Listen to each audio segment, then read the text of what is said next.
Lariat is a young female entrepreneur who manufactures paints and has been in this line of business for several years. She is in a male-dominated line of business but doesn't seem to mind because it is highly lucrative.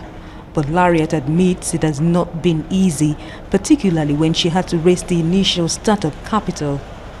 I had a very good friend, my best friend. I talked with her, we sat. She said, "Look, sister, you can do this." I said, "My only challenge is having enough finance to start this business."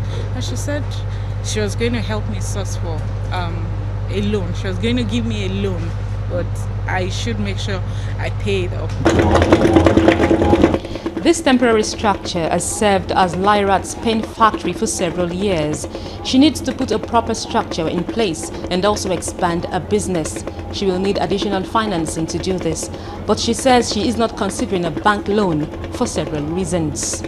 I still don't have the collateral that it takes, and the bank, the percentage they charge on loans is very high.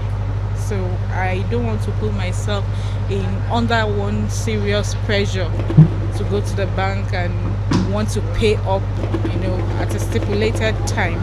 I don't want to put myself in such a pressure.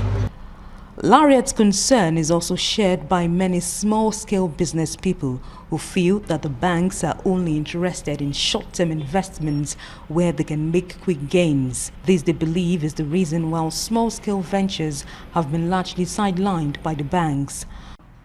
If they like your face, they give you. If they don't like your face, no matter what you write, no matter what your business is, your proposal is, well, you stay by the sideline because they are only interested in short-term investments.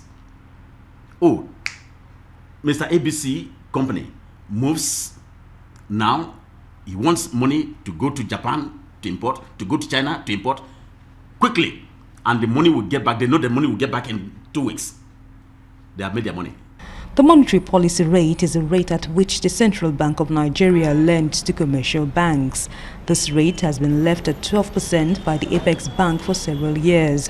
There are no indications that it would be brought down anytime soon. We would be looking at opportunities for easing as we arrive at that bus stop. But at this time, we have not seen that, and particularly as we approach the election, we are not seeing that. Economic watchers say this tight monetary policy stance by the central bank has had far-reaching implications on lending rates. The legislative arm of government is also worried about the situation, particularly as it has prevented lending to the real sector at low digits. People have businesses that they can't complete because of this increase in interest rates. From 18% to 20%, before you wake up in the morning, they will now write you a letter and tell you 22%. And when you reply them, they'll tell you if you don't want, pay us back our money. And then what kind of hard nonsense is that? A school of thought, however, sees nothing wrong in the central bank's monetary policy stance as it relates to key lending rates. I believe what the central bank is doing makes a lot of sense. They have to tighten it. You have a lot of money flowing around, and this money is not available for lending on long time to the real sector. So what you do, you put strong control on that free cash, because most of this free cash are short-term money. You might call them FDI, and this is where the growth has not been inclusive, because a lot of the growth that we've had have been in this financial sectors that are not to do with the real sector. The Nigerian authorities only recently launched an MSME fund for small businesses in the country. Women entrepreneurs like Lariat are to get 60% of the fund. The Bankers Committee says it is working to ensure that the money gets to beneficiaries promptly at single-digit interest rates as directed by government. And one of the initiatives we agreed is the establishment of a modern collateral registry. Essentially what it will do is to ensure that even smaller customers that want access to loans and advances can register movable assets as security. It will make availment of loans much easier for retail customers, for consumer customers, and much faster. This analyst says this is the way to go, as more government support is what the manufacturing sector needs to achieve its desired growth. The government has to through its own banks, its own institutions, start to do the right thing. What about the industry bank? All the other banks that government does have strong. Let them play for that and try to provide stimulus, because that's what we're talking about. The government must continue to provide stimulus within the economy.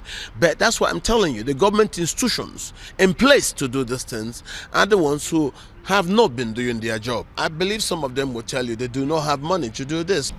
The small business owners say they strongly look forward to a time in Nigeria where funding for their operations will no longer be an issue of concern. It's important for us to look at a dedicated formula of ensuring that funds are getting direct to the private sector. It will help. Small business owners like Lariat are hopeful that these dreams become a reality. Then, local content in Nigeria's manufacturing sector would grow and more jobs will be created. Laurel Monijo, TVC News, Abuja.